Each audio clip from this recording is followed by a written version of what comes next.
Assalamualaikum warahmatullahi wabarakatuh. Saya Rahayu Ningtyasari dengan NIM 401180286. Kali ini saya akan menjelaskan tugas dari manajemen keuangan dengan bab long term financial decision atau bisa juga dikatakan sebagai keputusan pembiayaan dalam jangka panjang. Nah, ini nanti ada beberapa subbab yang saya jelaskan. Subbab yang pertama yakni sumber pendanaan perusahaan.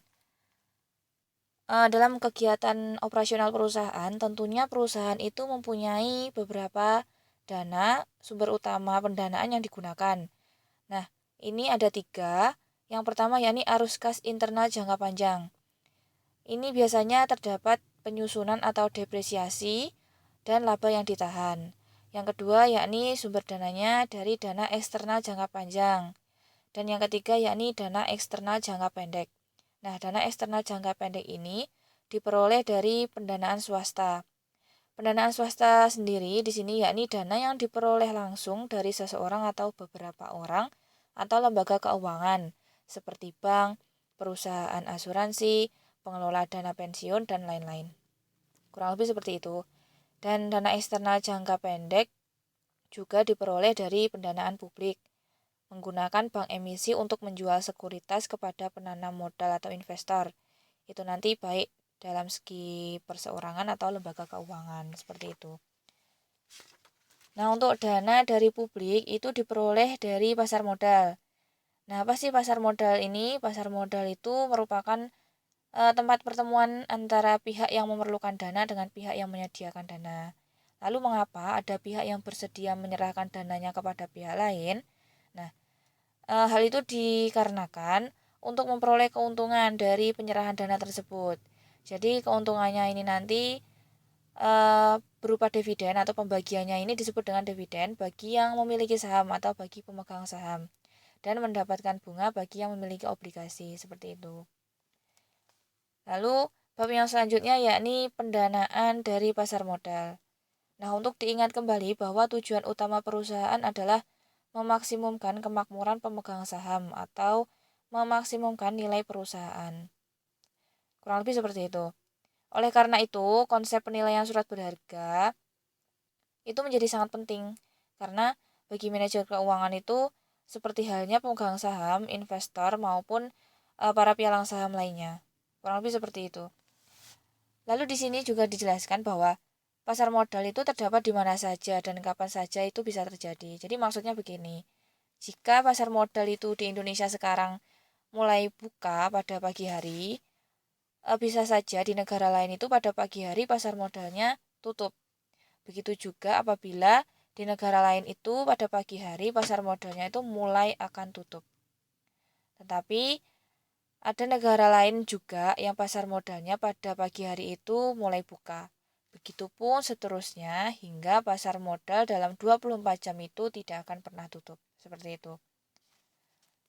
Untuk lebih pengertian praktisnya, pasar modal ini sama dengan bursa efek. Jadi tempat penjualan surat-surat berharga atau tempat jual beli surat-surat berharga atau yang dimaksud dengan sekuritas, baik yang bersifat jangka panjang. Nah, dari pasar modal ini nanti memperoleh dana pinjaman dengan cara menjual obligasi atau sekuritas kredit dan dana equity dengan cara menjual saham. Seperti itu. Lalu apa tujuan pembelian efek? Bagi pemilik dana, pembelian efek ini bertujuan untuk memperoleh keuntungan dari memiliki efek tersebut. Baik, itu nanti mendapatkan dividen atau keuntungan bagi pemilik saham. Jadi pembagian keuntungan itu nanti disebut dengan dividen bagi yang memiliki saham tersebut. Lalu mendapatkan bunga bagi yang memiliki obligasi. Maupun keuntungan yang lain atau yang disebut dengan capital gain apabila saham tersebut itu dijual. Seperti itu.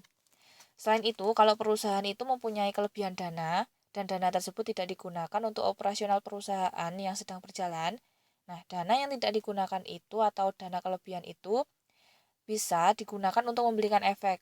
Efek ini disebut dengan sekuritas atau surat berharga, seperti obligasi, saham preferen, atau saham biasa. Lalu apa sih sebenarnya tujuan pembelian efek ini? Yang pertama yakni penjagaan likuiditas. Likuiditas surat berharga merupakan investasi sementara yang dikenal dalam neraca itu dikelompokkan dalam aktiva lancar seperti itu. Atau yang disebut dengan marketable securities. Jadi penilaian marketable securities ini di dalam neraca itu berdasarkan harga mana yang lebih rendah antara harga beli dengan harga pasarannya.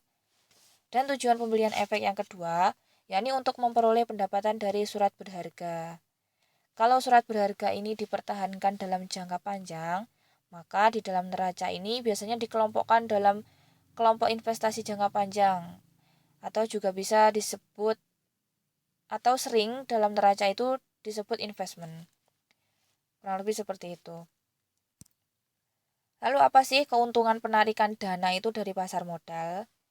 Jadi yang pertama keuntungannya jumlah dana yang dihimpun dalam jumlah besar. Yang kedua, dana dapat diterima sekaligus pada saat perdana selesai. Yang ketiga, ketergantungan kepada bank relatif kecil. Cash flow penjualan saham biasanya lebih besar daripada harga nominal yang ditetapkan perusahaan. Tidak ada beban finansial yang tetap.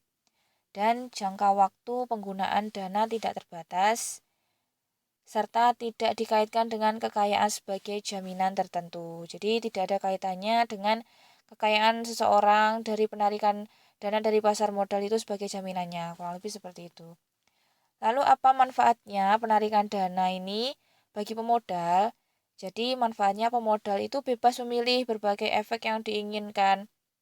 Apakah menginginkan dalam bentuk saham, obligasi, atau sekuritas kredit, seperti itu.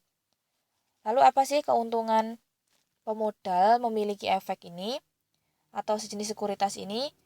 Nah, keuntungannya, nilai investasinya nanti berkembang dengan adanya capital gain. Jadi apabila nanti efeknya itu dijual, maka nanti dapat keuntungan. Nah, keuntungan atas penjualan saham atau obligasi ini disebut dengan capital gain. Seperti itu. Lalu keuntungan yang kedua, memperoleh dividen, pembagian keuntungan.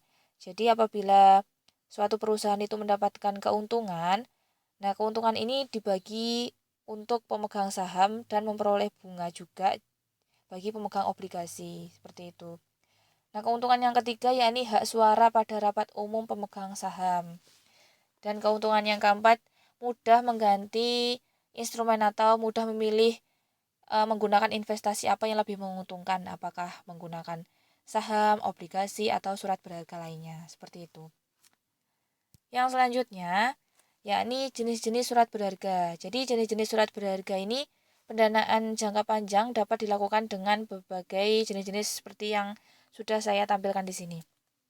Jadi yang pertama ada saham biasa, adalah surat berharga dalam bentuk piagam atau sertifikat yang memberikan pemegangnya bukti atas hak-hak dan kewajibannya menyangkut andil kepemilikan dalam hal keuntungan suatu perusahaan tanpa batas. Seperti itu. Dan yang kedua yakni saham preferen, adalah saham disertai preferensi tertentu di atas saham-saham biasa dalam pembagian dividen atau keuntungannya dan pembagian kekayaan apabila perusahaan itu dibubarkan. Nah, pemilik saham preferen ini menerima dividen tetap, seperti itu. Jadi apabila suatu perusahaan itu mendapat keuntungan, maka pembagian keuntungan ini bersifat tetap. Dan yang ketiga yakni obligasi. Obligasi di sini adalah surat pengakuan hutang yang dapat dikeluarkan oleh pemerintah, perusahaan, atau lembaga lain sebagai pihak yang berhutang dengan nominal tertentu dan kesanggupan pembayaran bunga secara periodik dengan persentase tertentu dan tetap. Kurang lebih seperti itu. Selanjutnya, yakni penilaian pengembalian saham. Sudah saya jelaskan tadi bahwa saham biasa itu adalah tanda bukti peserta dalam suatu perseroan terbatas atau PT pada perusahaan yang menerbitkan saham. Jadi sebagai tanda bukti bahwa seseorang itu salah satu pemegang saham bagi perusahaan yang menerbitkan saham. Seperti itu. Nah, uang dari penjualan saham tetap tertanam dalam perusahaan selamanya. Bagi pemegang saham bukan investasi permanen. Karena jadi pemegang saham itu dapat menjual saham itu setiap saat. Jadi dengan adanya pembelian saham ini pastinya nanti akan mengurangi pengeluaran konsumsi atas barang dan jasa. Dan harapannya nanti dapat mendapat keuntungan berupa dividen atau capital gain. Lalu, bagaimana jika saham ini dimiliki pemegang saham dalam waktu 1 tahun?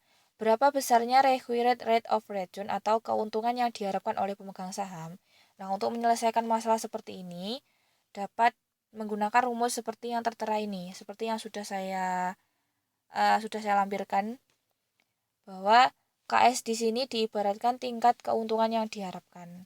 Jadi, dividen ditambah dengan harga pasar yang sudah dikurangi dengan harga beli. Jadi, hasil dari harga pasar dan dikurangi harga beli ini ditambah dengan dividen dan dibagi dengan harga beli, atau bisa juga rumusnya memakai yang bagian bawah.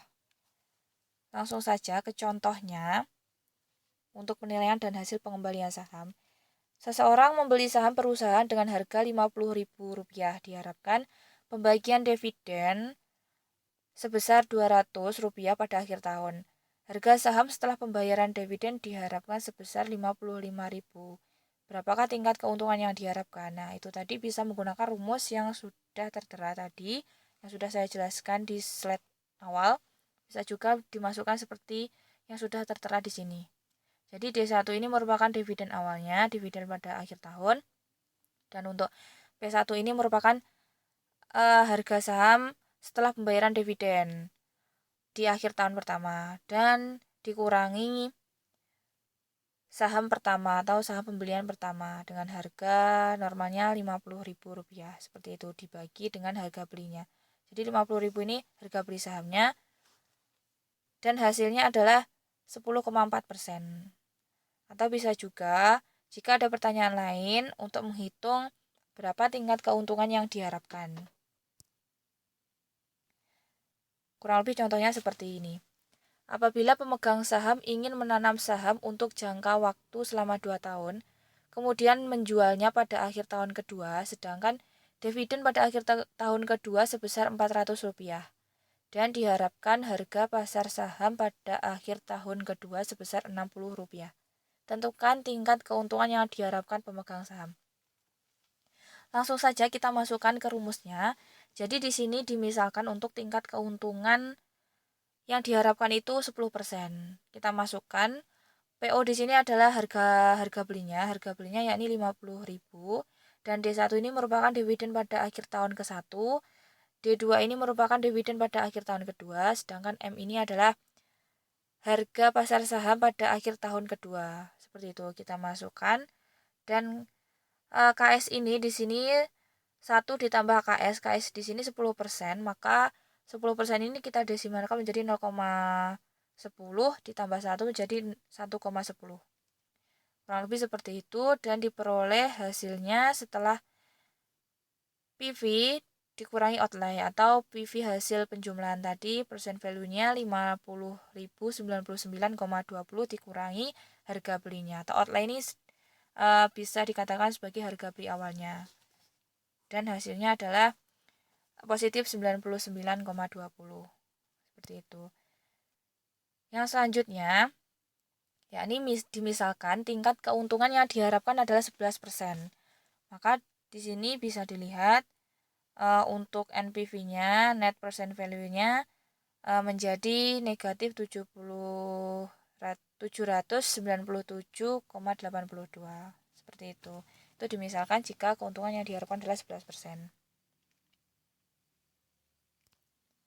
Oke, yang selanjutnya yakni penilaian dan hasil pengembalian saham.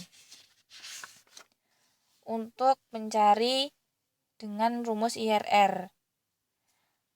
Untuk mencari tingkat bunga IRR yang menyamakan antara jumlah PV dan outlay atau present value dengan harga belinya dilakukan dengan perselisihan antara tingkat bunga 100% dengan tingkat bunga 11%, yakni 1%. Dan present value dari hasil ini seharusnya tingkat bunga 10% dengan tingkat bunga 11% sama dengan 1%. Dan hasil dari persen value 50.099,20 dengan persen value hasil dari 11% yakni 49.202,18 dan hasilnya adalah selisihnya 897,02. Dan selanjutnya yakni persen value arus pertama yakni 50.099 dengan outlay atau harga belinya 50.000 dan hasil selisihnya adalah 99,20.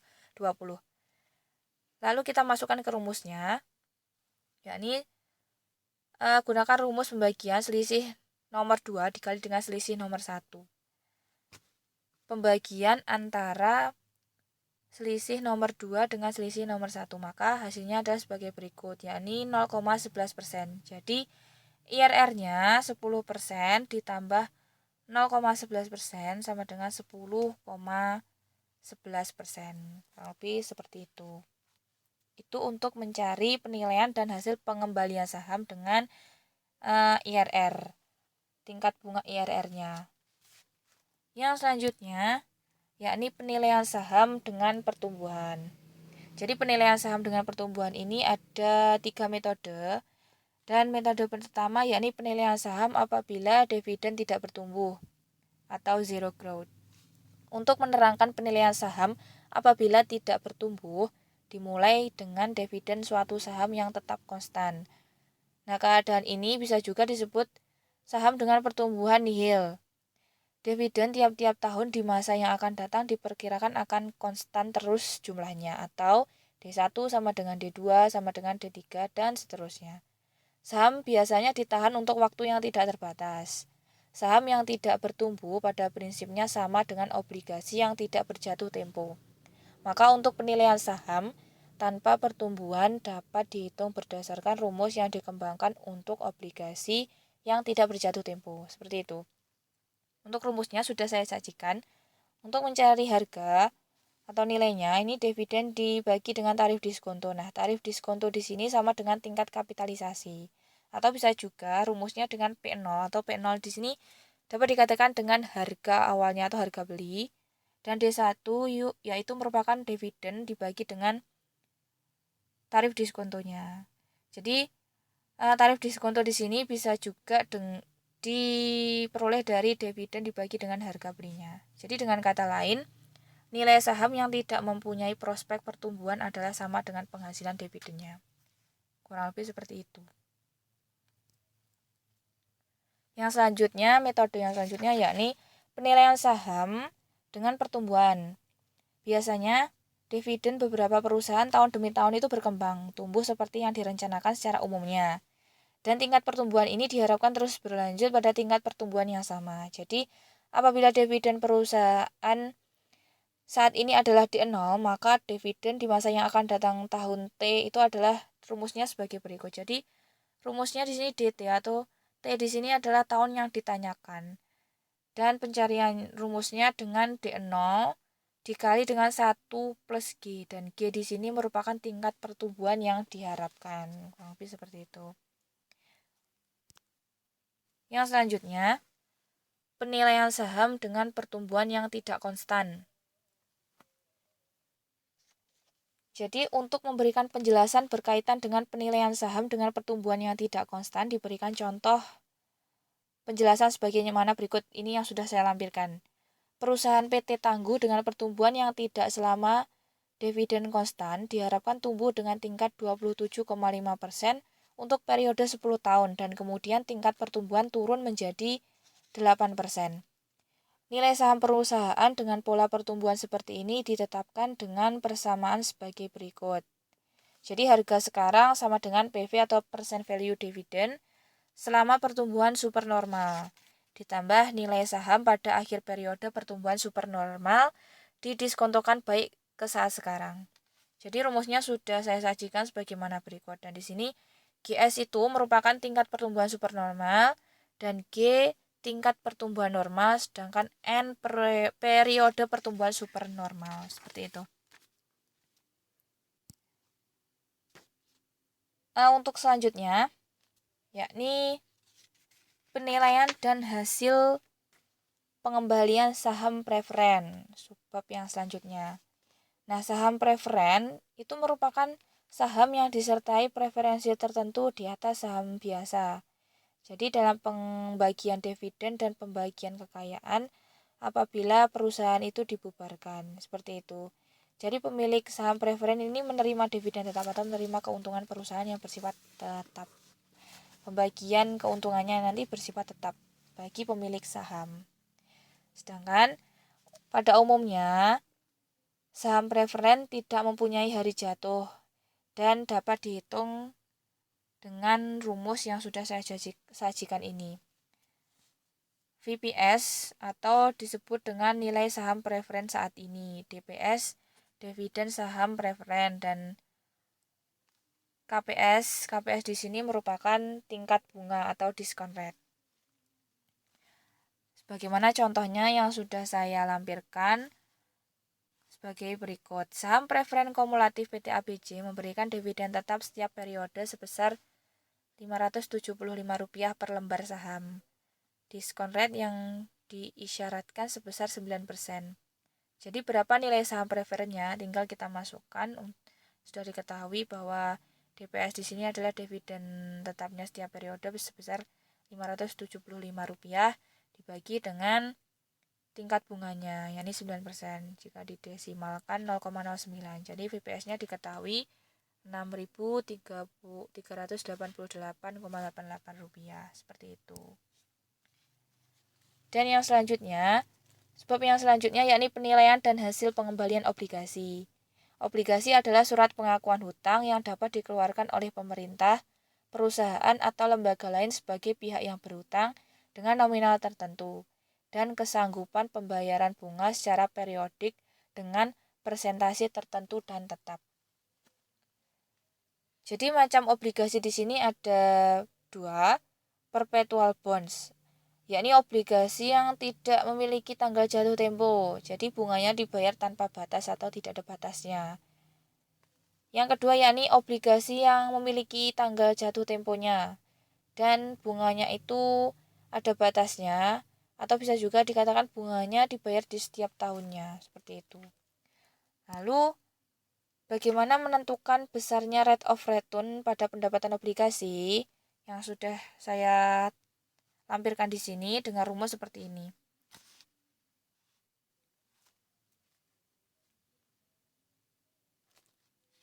Oke, kurang lebih seperti itu yang bagian rate of return dari pendapatan obligasi. Yang selanjutnya yakni rumus yang kedua yakni dengan menggunakan tabel PV atau percent value. Jadi perhitungan rate of return sama dengan perhitungan internal rate of return atau TRR, yaitu dengan mencari tingkat bunga yang menjadikan rate of return sama dengan percent value atau PV-nya. Jadi caranya itu hampir sama. Dalam pencarian percent value itu hampir sama dengan rate of return juga. Dan rumusnya sudah saya sajikan seperti ini, hampir sama. Jadi C1 atau C2, C1, C2 ini bisa dikatakan dengan tingkat bunganya berapa. Lalu kita masukkan seperti itu.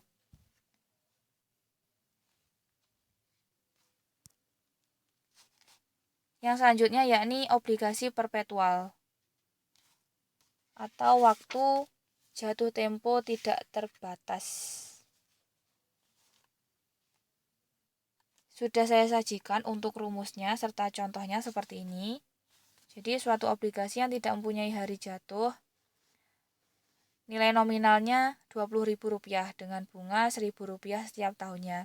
Lalu berapa nilai obligasi tersebut berdasarkan kondisi pasar saat ini dengan tingkat bunga 4%. Jadi sudah diketahui nilai nominalnya atau dengan bunganya ini. C di sini merupakan bunga tahunan dan KB di sini merupakan suku bunga yang sesuai. Dan di sini dalam contoh soalnya itu diketahui bunganya Rp1.000 setiap tahunnya dan suku bunganya 4% atau kalau didesimalkan menjadi 0,04. Dan hasilnya Rp25.000. Jadi berapa nilai obligasi tersebut berdasarkan kondisi pasar saat ini jika tingkat bunganya 4%, yakni sebesar Rp25.000, seperti itu. Dan yang terakhir yakni penilaian dan hasil pengembalian obligasi dengan menggunakan metode short term bond atau obligasi jangka pendek. Jadi contohnya sudah saya lampirkan, obligasi berjangka 3 tahun dengan bunganya Rp100. Nilai jatuh tempo dengan Rp1.000. Berapa nilai obligasi pada saat emisi obligasi baru apabila suku bunganya 8%? Nah, hal ini sudah tertera rumusnya seperti yang sudah saya lampirkan. Langsung saja kita lihat contohnya atau dalam penyelesaiannya seperti ini. Untuk 100 ini bunganya 100 dalam keseluruhan 3 tahunnya dan ditambah dengan nilai jatuh tempo di akhir di tahun ketiga ditambah nilai bunga ditambah dengan nilai jatuh temponya dan dibagi 1 ditambah dengan KS. Nah, KS di sini yakni suku bunga. Mohon maaf, 1 ditambah dengan KB dan KB di sini merupakan suku bunga dan suku bunganya tadi diketahui bahwa suku bunganya tadi 8% dan di sini ditulis 0,08 ditambah 1. Jadi 1,08 dan itu seterusnya hingga tahun kedua yang dipangkatkan, tahun ketiga yang dipangkatkan 3. Jadi VB-nya diketahui Rp1.051,51. Jadi bisa dilihat nilai obligasinya dengan short term bond dengan rumus seperti itu. Nilai obligasinya Rp1.051,51. Kurang lebih seperti itu yang dapat saya jelaskan dari bab long term financing decision atau keputusan pembiayaan jangka panjang dalam manajemen keuangan. Apabila ada salah katanya atau kurang pahamnya, teman-teman bisa bertanya di komentar. Kurang lebih seperti itu yang dapat saya sampaikan. Akhiran, wassalamualaikum warahmatullahi wabarakatuh.